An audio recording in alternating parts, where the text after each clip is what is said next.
Photos were Lucy's thing. Not so much being in them, but taking them, collecting them, looking back on them. Her phone constantly complained about maxed out storage, and she had albums crammed with printed pictures of Adam and the girls. Every social event, every holiday, she'd be reaching for her phone. Not to post the snaps on social media or perfect them with filters, but just to lock in the moments. Adam teased her about it, as did their best friends Cora and Scott. But Lucy didn't care. It made her happy. And if she was honest, so did their teasing. So that was why, when a colleague started showing off her honeymoon pictures at an otherwise mundane work party, Lucy gravitated towards her. She didn't know it would change her life, would be the difference between seeing and not seeing, knowing and not knowing. She was just drawn in by the blue skies flashing across her colleague's phone. The small group that had gathered around Ruth shuffled to make room, and Lucy drew up a seat. She loved wedding and holiday snaps in particular, even those of people she didn't know well. She associated them with joy and sunshine, food and wine, all her favourite things. Easily pleased, Cora would laugh, when Lucy got excited about cherry ice cream on the beach or her favourite Malbec on offer in Sainsbury's. Lucy would stick out her tongue. "We can't all find inner peace through yoga and meditation, Cor. Some of us get it from snacks and booze and box sets," and try to persuade her friend to treat herself too. Now she stared at her colleagues' pictures of creamy white sands and shimmering lagoons and felt a familiar longing for good times, new memories, new photos in her own phone. Sometimes it was as if she couldn't get enough, was trying to max out her life as well as her iCloud. "It looks absolutely amazing, Ruth," she said with feeling. Ruth taught history, and Lucy had always thought of her as ultra-serious, unlike herself, the drama teacher, with the infamously loud laugh. But seeing her in the Maldives, with her new husband, glowing and relaxed, cast her in a different light.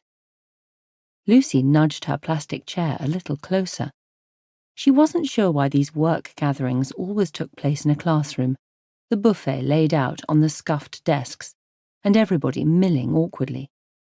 But then, if she was honest, the only socializing she truly enjoyed these days were the evenings and weekends that she and Adam spent with Cora, Scott, and the kids. She felt a yearning whenever she was in anybody else's company, like she wasn't exactly where she belonged. Her mind had started drifting, planning their next joint movie night, what film, what theme, what food, when she saw an image in her colleague's hand that tugged her sharply back. "Hang on, Ruth," Lucy said. "Could you flick back to the previous picture?" Ruth looked surprised but pleased, especially as others had started to lose interest and were chatting amongst themselves. "Oh, we met this other lovely couple one night while we were there." She swiped back and thrust the phone towards Lucy. The picture seemed to come slowly into focus, everything else receding. For a weird moment, Lucy felt as if she could have taken it herself. She'd captured Scott and Cora in that exact pose many times, arms round each other, heads angled together.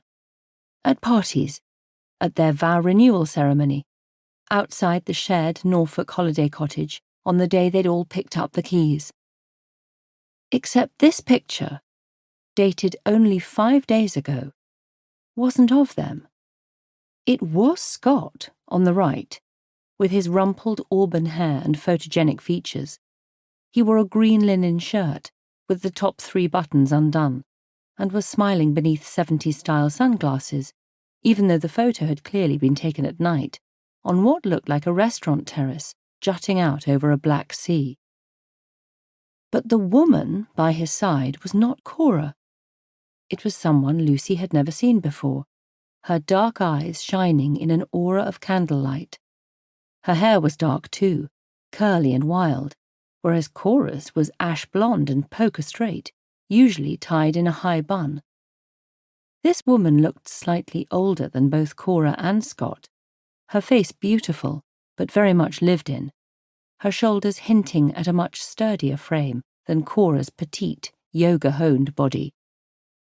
Lucy could feel Ruth frowning at her in confusion. Her heart was pounding, and it took her a while to speak. "A couple," she said. "Are you sure?" "Oh, yes. They even gave Martin and me a run for our money in the smoochiness stakes," Ruth said. "We joked about that when we got chatting to them. We only saw them the once, though, which was odd, given that it was a tiny island. And a shame, too, because they were great fun." "How?"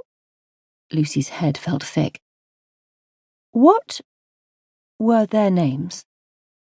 "Jason and Anna," Ruth reeled off with pride. "An interesting pair. Pretty drunk that night, but then so were we." She laughed to herself, as if at some remembered in-joke, then swiped onwards, reeling through more palm trees and lapping waves, while Lucy sat back in her chair with bile rising in her throat.